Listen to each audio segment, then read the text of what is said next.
Have you ever wondered where Christians get the idea that God is somehow beyond gender? That came up in a talk I gave on ideas of sex and gender in the ancient biblical world. Now, part one looked at how ancient Mediterranean people understood sex and gender in humans. Here, in part two, we're going to look at how they understood sex and gender in the gods, including Yahweh, the God of ancient Israel. So let's ask a few critical questions in this episode of Sounds Like BS, Gender and the Gods. So on the one hand, the common paradigm of gender in the ancient Mediterranean world recognized that gender could be quite fluid. On the other hand, ancient gender norms were very often strict. Anyone who violated these norms was shamed and dishonored because they were viewed as a threat to the greater society. Well, there was one group who could freely violate gender norms without losing any honor: the gods. And yes, this includes the God of ancient Israel, whose name I will be using going forward in a few minutes in case that's a concern for anybody. Now, we could talk about the Egyptian gods or the ancient Near Eastern gods surrounding Israel, but most people are familiar with the Greco-Roman gods, so let's focus there. It may seem odd to say the gods could bend gender norms when the Greco-Roman pantheon is divided into gods and goddesses, men and women, husbands and wives. But let's have a closer look. Take the god Artemis. She was worshipped on both sides of the Aegean Sea, but pictured very differently on either side. In the Greek West, Artemis is a hunter, which is strange because women weren't allowed to hunt. They accepted her in a gender role that they wouldn't accept for a human woman. Artemis is also a virgin goddess. Remember, in the ancient gender paradigm, men were impenetrable penetrators, women were penetrable. It was in their natures.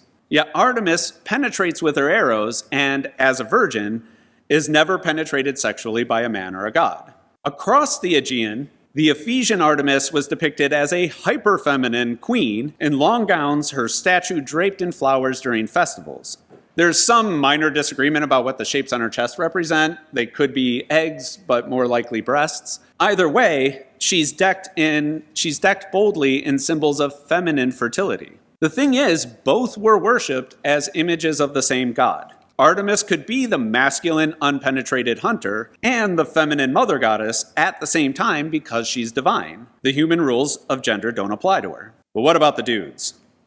Zeus is a man, right? He's the king of the gods, the father. He's got a beard and carries a big phallic lightning bolt. He's totally masculine. He's hyper-masculine. But he is also penetrated, impregnated, and gives birth not once, but twice. Zeus gives birth to his daughter Athena with the help of his, we'll say, stepson Hephaestus, acting as midwife. Even though she's a goddess, Athena picks up some masculine qualities from her parent. She's known for wisdom, courage, and military strength, all masculine attributes in Greek culture. Heck, the Greek word for courage is andreia, or manliness. She is the god of manliness. Like Artemis, Athena is also an unpenetrated virgin, a Parthenos, hence the Parthenon in Athens. Now, Jesus' mother Mary is also a Parthenos, which may be why one early Christian text says she gave birth, quote, like a strong man. Also notice in the passage ahead of it, the rather feminine images of God, nursing and leaking milk from his breasts. Zeus also gives birth to a son, Dionysus. After his mother dies while pregnant, Zeus cuts open his thigh, sews the fetus into it, and gestates the fetus as a sort of surrogate mother.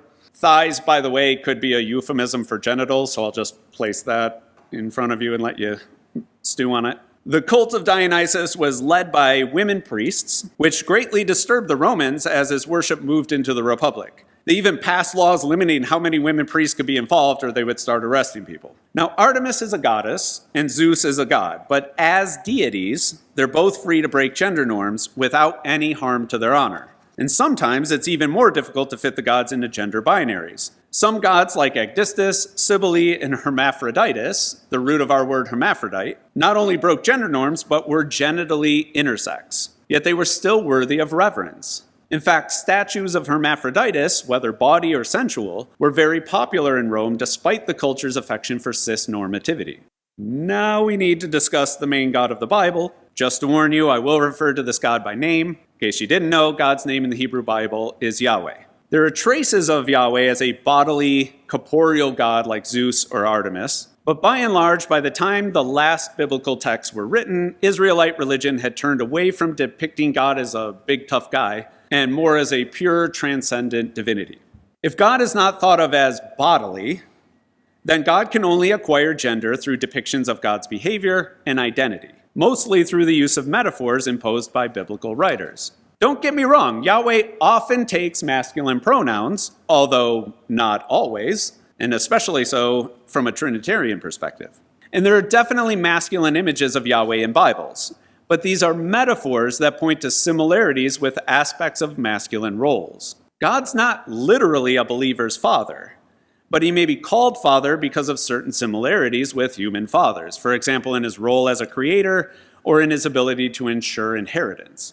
But if God acquires a masculine identity mainly through metaphors, and not by looking up his katon, so to speak, then it would be significant if ancient Israelites also used feminine metaphors for God. And they do. The prophet Moses compares Yahweh to a mother eagle hovering over her young, while another prophet, Hosea, uses the image of a mother bear robbed of her cubs. In the oracles of the prophet Isaiah, God acts like a woman in labor or like a mother comforting her child. These passages and more speak to God's perfect performance of feminine gender roles. No one seems to have minded. In 2 Christian Gospels, Jesus famously quotes Psalm 22 on the cross when he asks, my God, why have you abandoned me?" Psalm 22 also includes the following image of God in the Masoretic text, which is sort of the received understanding in Hebrew.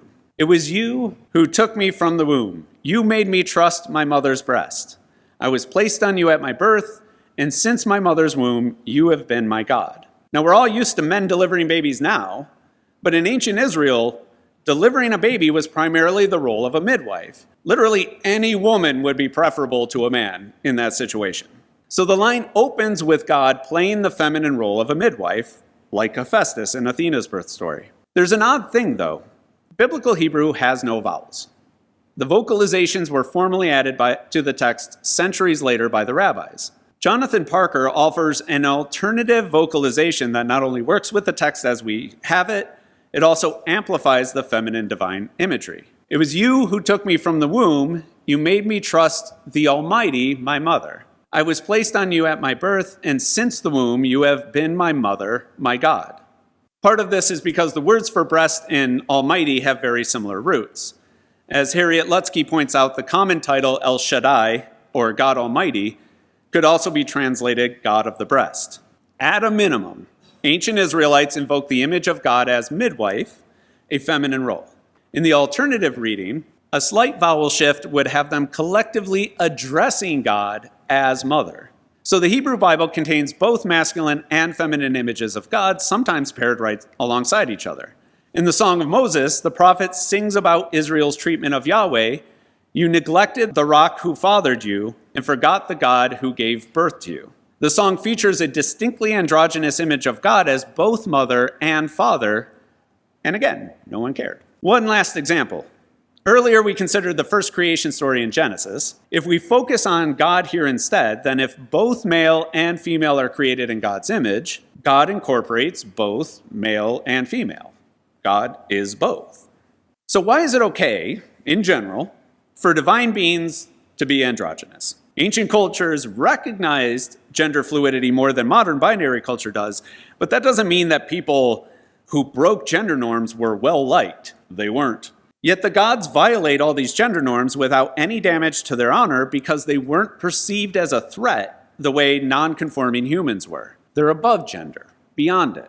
Violating gender norms won't cause them to be infertile since the gods are the source of fertility. It won't upset social hierarchies since they're at the top of all social ladders. And it doesn't cause disorder because Yahweh and the other gods are the source of order in society.